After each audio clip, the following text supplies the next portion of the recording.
religion n'est jamais le pourquoi d'une guerre, elle est le comment.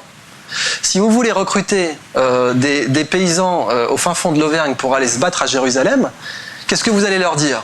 Allons à Jérusalem pour sécuriser la route de la soie.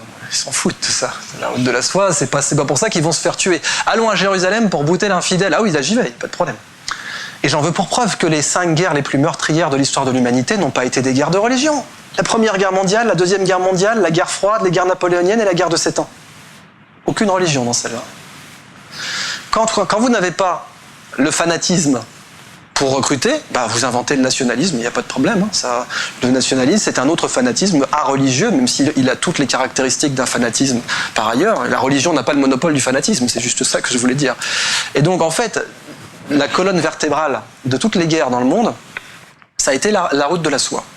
C'est-à-dire que toutes les guerres n'ont pas été liées à cette route de la soie, mais la route de la soie, elle capture 80% des conflits depuis que l'humanité est civilisée. Voilà, 80% de tous les conflits.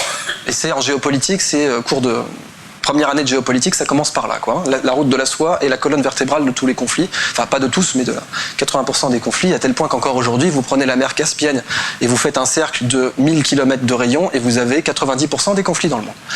Sauf que la route de la soie, bah, entre-temps, c'est devenu la route des hydrocarbures. C'est tout. C'est la seule chose qui a changé, hein, depuis Alexandre le Grand jusqu'à aujourd'hui. Et la raison pour laquelle on se bat, c'est la même.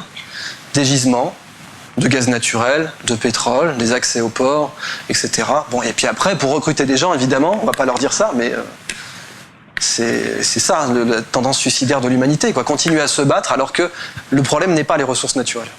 Our future